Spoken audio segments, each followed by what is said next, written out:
శ్రీకాకుళం జిల్లా ఎచ్చెర్లలో ఐఐటి విద్యార్థి ఆత్మహత్య చేసుకోవడం కలకలం రేపుతోంది. సీనియర్స్ దాడి చేయడంతో సృజన్ అనే విద్యార్థి సూసైడ్ చేసుకున్నాడు. దీంతో సీనియర్స్ పై చర్యలు తీసుకోవాలని విద్యార్థులు నిరసన వ్యక్తం చేస్తున్నారు. కేసు డైవర్ట్ అవ్వకూడదని డిమాండ్ చేస్తున్నారు. సృజన్ పై తప్పుడు ఆరోపణలు చేస్తున్నారని మండిపడుతున్నారు.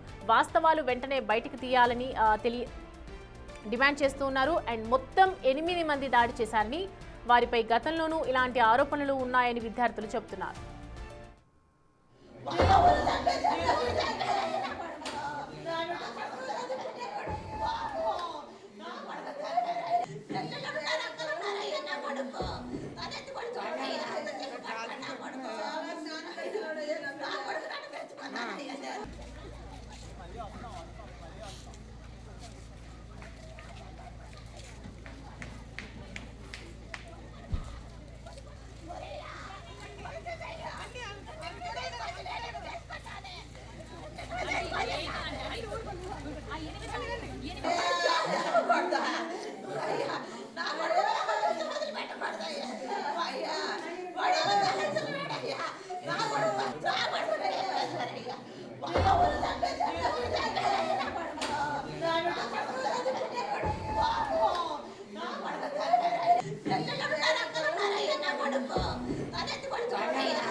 శ్రీకాకుళం జిల్లా ఎచ్చెర్ల ఐఐటిలో సూసైడ్ చేసుకున్న స్టూడెంట్ సృజన్కు ఇంజనీరింగ్ స్టూడెంట్స్ నుంచి పెద్ద ఎత్తున మద్దతు లభిస్తోంది. సృజన్పై కొంతమంది తప్పుడు ఆరోపణలు చేస్తున్నారని విద్యార్థినులు శాంతియుతంగా నిరసన చేపట్టారు.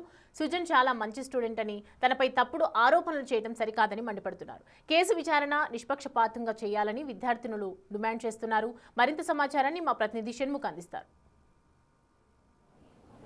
శ్రీకాకుళం జిల్లా ఎచ్చెర్ల ఐఐటిలో సృజన్ అనే స్టూడెంట్స్ సూసైడ్ చేసుకున్నటువంటి పరిస్థితి. అయితే ఆ సృజన్ పైన లేనిపోయిన ఎలిగేషన్స్ అన్ని క్రియేట్ చేస్తున్నారు. అది కరెక్ట్ కాదు అని చెప్పేసి ఇక్కడ చాలామంది స్టూడెంట్స్ అందరూ కూడా నిరసన చేస్తున్నటువంటి పరిస్థితి. అసలు వాళ్ళు ఎందుకు ఏం చేస్తున్నారు ఏంటి అనేది ఒకసారి అడిగి తెలుసుకునే ప్రయత్నం చేద్దాం. అమ్మ చెప్పమ్మా, మీరు ఎందుకు ఇక్కడ కూర్చున్నారు, మీరేం కోరుకుంటున్నారు? యాక్చువల్గా మాకు ఒక కరెక్ట్ రీజన్ కావాలి సార్. తను ఎందుకు సూసైడ్ చేసుకున్నారో నిన్న మార్నింగ్ తను సూసైడ్ చేసుకున్నారు. మా ఎగ్జామ్ టైం అది. ఆఫ్టర్ ఎగ్జామ్ మాకు క్లారిటీ వచ్చింది. క్లారిటీ వచ్చిన తర్వాత సమ్ రెమీడియల్స్ ఉన్నాయి అని అంటున్నారు, బిహేవియర్ మీద చెప్తున్నారు, కానీ అంటే ఏం జరిగింది అది మాత్రం తీయట్లేదు. సమ్ అందరికీ తెలుసు, ఇక్కడున్న వాళ్ళందరికీ తెలుసు ఎవరు ఏం చేశారు, ఎవరైనా కొట్టారా, సీనియర్సా, అందరికీ తెలుసు. సో పర్ఫెక్ట్ రీజన్ అనేది పోలీసెస్ మాకు ఇస్తామన్నారు. సో అడ్మినిస్ట్రేషన్ పనిష్మెంట్ ఇస్తామన్నారు. పోలీసెస్ ఎఫ్ఐఆర్ కూడా కేసు ఫైల్ చేస్తామని అన్నారు. సో అది మాకు జస్టిస్ అంటే క్లారిటీగా మాకు కావాలి. అంటే ఇప్పుడు ఈరోజు చెప్తారు, రేపు ఉండరో తెలియదు. సో మేము క్లారిటీగా నిన్న జరిగిన విషయంకి ఇంతవరకు మాకు క్లారిటీ రాలేదంటే మేమేమనుకోవాలి? ఇంకా మేనేజ్మెంట్ సపోర్ట్ ఉంది, బట్ మేనేజ్మెంట్ ఏం చెప్తున్నారంటే ఆఫ్టర్ ఎఫ్ఐఆర్ నోటీసెస్ అంటే లా వర్క్ చేసిన తర్వాత అడ్మినిస్ట్రేషన్ విల్ వర్క్ అని చెప్పారు. సో అడ్మినిస్ట్రేషన్ వర్క్ చేయాలంటే ఫస్ట్ ఈ కేసు ఏమైంది, వాళ్ళు మొత్తం డీప్గా ప్రొసీడింగ్స్ కంప్లీట్ చేసుకున్నాక అడ్మినిస్ట్రేషన్ తీసుకుంటాము, మేము నా డెసిషన్ తీసుకుంటామని చెప్పారు.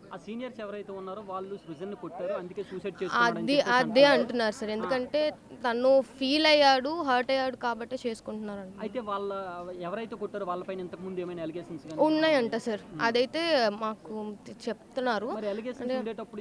యాక్చువల్గా అలిగేషన్స్ అంటే అలాగా జరిగి ఎప్పుడైనా దొరికితే మేనేజ్మెంట్ ఎప్పుడైనా సస్పెండ్ చేస్తారు, వాళ్ళకి పనిష్మెంట్స్ అయితే ఇస్తారు. బట్ ఏంటంటే ఇది ఇంత వచ్చిన తర్వాత కూడా ఆ కేసు అనేది అంటే నార్మల్గా నిన్న జరిగిన కేసు ఈరోజు మార్నింగ్కి ఇంకా డీల్ అవ్వకపోయేటప్పటికి ఇంకా అబ్బాయి మీద ఏవైతే ఎలిగేషన్స్ చేశారో అవన్నీ రాంగ్. కాబట్టి మొత్తం మా క్లాస్మేట్స్, మా పేరెంట్స్ అంతా మేము ఇక్కడ కూర్చున్నాం. మేము ఇప్పుడు ఆ అబ్బాయి ఏదంటే ఎలా అయితే సూసైడ్ చేసుకున్నాడో దానికి పర్ఫెక్ట్ రీజన్ కావాలి. ఏ రీజన్ అయితే మాకు నిజం అనిపిస్తుందో ఆ రీజన్ అందరికీ తెలియాలి. ఏది రెమిడియల్స్ రీజన్ కోసం మీరు పాస్ చేశారో అదంతా ఫేక్ అని తెలియాలి. ఎక్కడెక్కడో వాళ్ళు చూస్తారు, వాళ్ళ ఫ్యామిలీ చూస్తారు, వాళ్ళ దూరాలు అందరూ చూస్తారు. సో అదంతా ఫేక్ అని వాళ్ళకి తెలియాలి, మాకు తెలియాలి. అందుకు మేము అదే డిమాండ్ చేస్తున్నాం ప్రెసెంట్. ఇక్కడ చూస్తున్నారు కదా, ఇది ఏదైతే ఉందో సూసైడ్ కాదు, సూసైడ్ చేసుకోవడానికి చాలా బలమైన కారణాలు ఉన్నాయి అని చెప్పేసి కూడా ఇక్కడ స్టూడెంట్స్ అందరూ కూడా చెప్తున్నటువంటి పరిస్థితి. వీళ్ళందరూ కూడా సీనియర్స్ ఎవరైతే ఉన్నారో వాళ్ళు దాడి చేయడం వల్లనే సూసైడ్ చేసుకోవాల్సిన పరిస్థితి వచ్చింది. కానీ సృజన్ పైన ఫేక్ని రూమర్స్ని క్రియేట్ చేస్తున్నారు, లేనిపోయిన ఆరోపణలన్నీ చేస్తున్నారని చెప్పేసి కూడా ఇక్కడ స్టూడెంట్స్ చెప్తున్నారు. వాళ్ళకి ఖచ్చితంగా సృజన్ కావచ్చు, వాళ్ళ కుటుంబ సభ్యులు కావచ్చు, ఖచ్చితంగా న్యాయం జరిగేటంత వరకు మేము ఇది కంటిన్యూ చేస్తామని చెప్పేసి కూడా చెప్తున్నారు. కెమెరామెన్ నాగరాజ్తో షణ్ముఖ్, బిగ్ టీవీ, శ్రీకాకుళం నుంచి.